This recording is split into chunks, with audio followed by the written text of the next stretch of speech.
So let's talk about the new physicians program. How long has this been around? What are the ins and outs? What can you tell us about it? I think there have been different iterations of programs that have been available probably for years, to be honest. Lenders love doctors, they love professionals, but they really, really love new physicians. Reason being is new physicians are really at the beginning of their career. Yeah. We don't know necessarily how much they're going to make, but we have a bit of a table that we're able to use based on kind of what their specialty is, if they're going to be a general practitioner, and depending on what year they are in their residency, or how long ago they started practicing, we have basically a future income program. And the way that it works is you have to put down a larger down payment. So a normal, permanent resident or Canadian can buy their first home with as little as 5% down. We talk about that all the time, Todd, right? Mm-hmm. With this program, it's a minimum of 10% down. Obviously, it's a little bit more risky. If you're in your residency, like maybe things will go sideways and you won't be able to practice. I don't know. Right. But it's a minimum of 10% down. 5% needs to be from your own resources, mm-hmm. Or gifted. And the other 5%, believe it or not, can come off your professional line of credit, which is an unsecured line. So it's a really great program. You can take 5% right off your line of credit. And a lot of new doctors are, given, a $100,000 line, a $250,000 line, a $500,000 line, kind of when they're starting med school and kind of going through. What would the interest rate be? Usually it's at prime. Yeah. So it's not a bad rate. Obviously, it's maybe more than what you can get on a mortgage, but it's not a bad rate for really an unsecured line of credit. And really, you can get into your first home with as little as 5% from your own resources or from a gift. Now, of course, taking the other 10% off the line of credit, that's going to cost you some interest. Yes.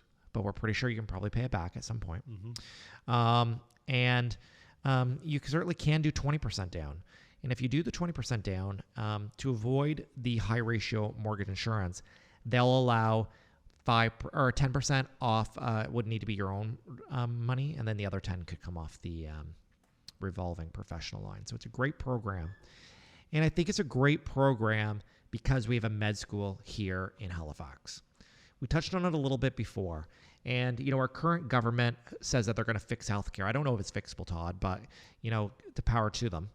And healthcare is certainly a hot ticket item. And in a lot of rural areas across in Nova Scotia and really across Canada, there's a shortage of physicians that really want to practice in rural areas. It takes a special person. My sister-in-law is a doctor. I'll say that. And she's practicing in more rural Ontario. She's from Ontario and went to med school in Ontario. So, they had some great programs to retain and really get new doctors to work in more rural areas. And I suspect our government is going to do the same. And, I think it's really important that we are here to help new physicians because obviously they probably have a lot of debt. Yeah.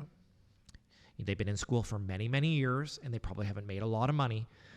But we're here to work with them to get them into their first home. And that first home is so important.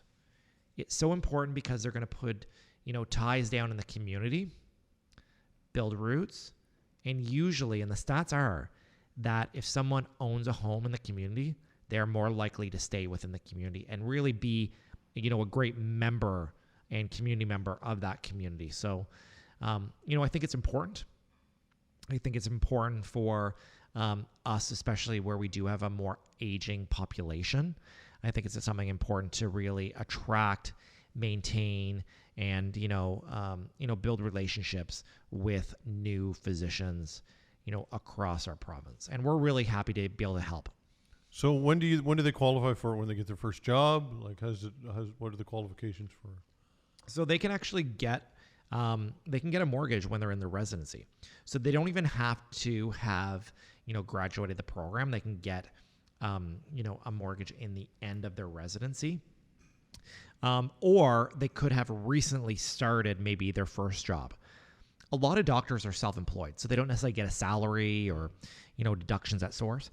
The way that it works is that we basically confirm how much they make now. And, maybe that's very low. Like I've seen, some residents and they're making,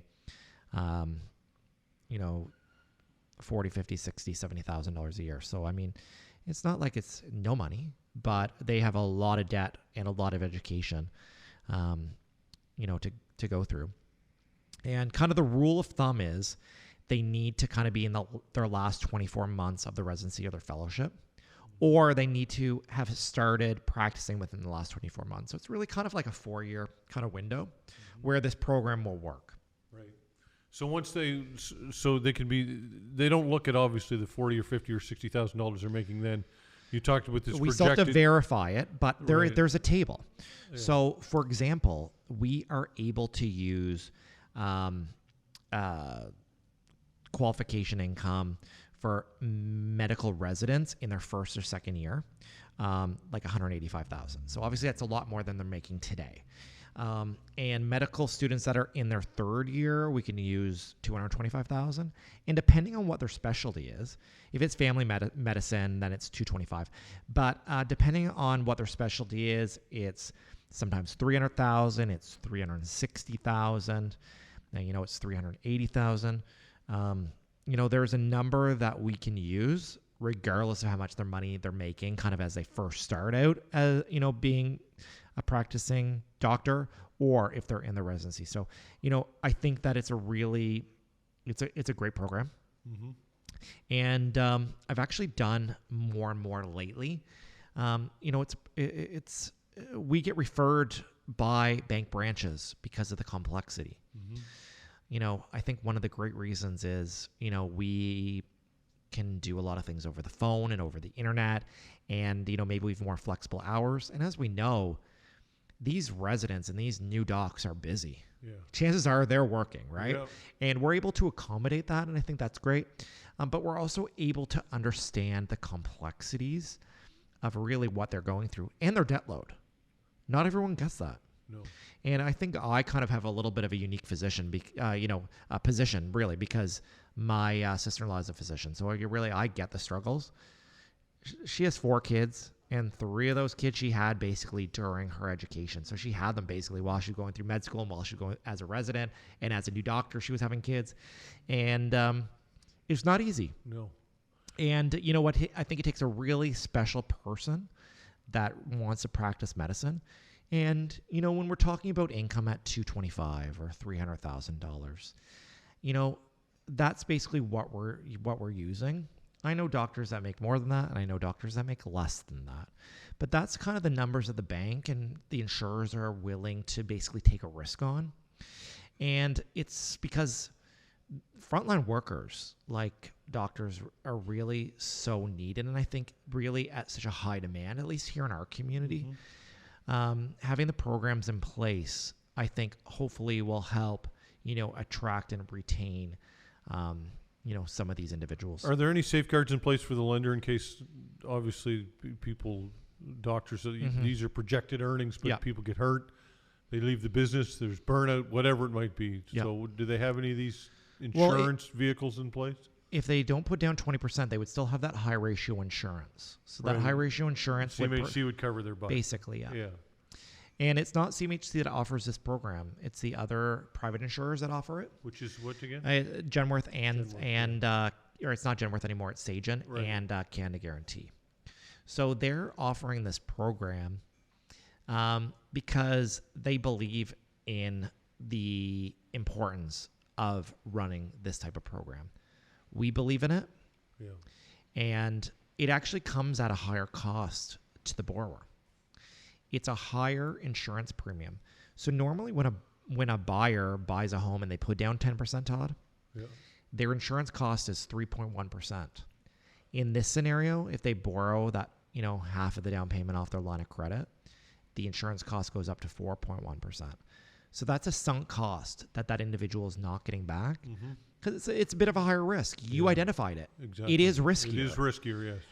Probably they have a great earning potential. Probably it's going to be okay. Probably, but who knows? But it's kind of like mortgage lending. There's a lot of probablys. Yeah. It's a snapshot in time. Yeah. Right now, they're not making money, but we think they're going to. And yes, medical doctors do have a good income earning potential.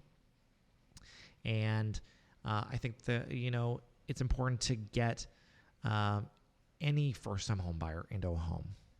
What about having their own insurance, like outside of that, like a disability that you would sell at Yeah, I think it's important. Like, we offer creditor insurance. Our main provider is through Manulife. Yes. And we provide coverage for life and disability through Manulife. And through one of the big five that we use, we also are able to offer their creditor insurance. But here's my question. A lot of that insurance, you have to validate the income.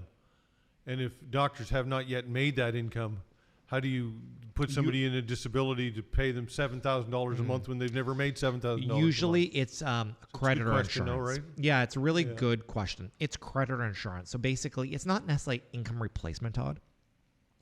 It's more to cover the payment on the debt. Right, I see. And do I think creditor insurance is the be-all and end-all? Don't get me wrong. I'm not an insurance person. I think in some cases, creditor insurance is more of a Band-Aid type solution. It's good to have some coverage going out the door. I know people that walk out the door and they get hit by a car. It's less than ideal. Usually when I get calls from consumers that are wondering if they have insurance, it's usually calling to see if they have disability. Usually they had an accident, they had an illness where they're not able to work, became disabled for whatever reason. And a lot of the insurers will have coverage that per disability is usually 24 months, Todd. Yes.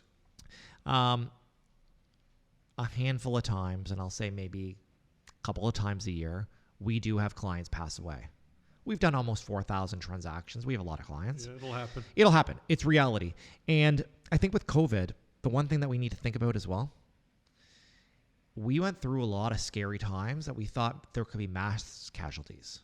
There's still mass casualties in lots of areas of Canada, certainly in the U.S. and across the globe. We ended up being pretty okay here. But I think a lot of people have looked in the mirror and also maybe identified their financial obligations.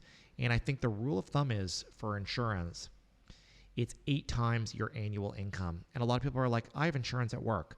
That's probably 1 time your income. Exactly. That's not even going to put you basically in the ground. Exactly. So we can certainly talk about that a little bit more. Yeah, let's talk a little bit more about that, and as well as get a market update and mortgage rates and some other things. Sound good? Yeah, that sounds great. Okay, Mortgage 101, your guide to home ownership with Clinton Wilkins and myself, Todd Veinotte, here on News 95.7. We'll be right back.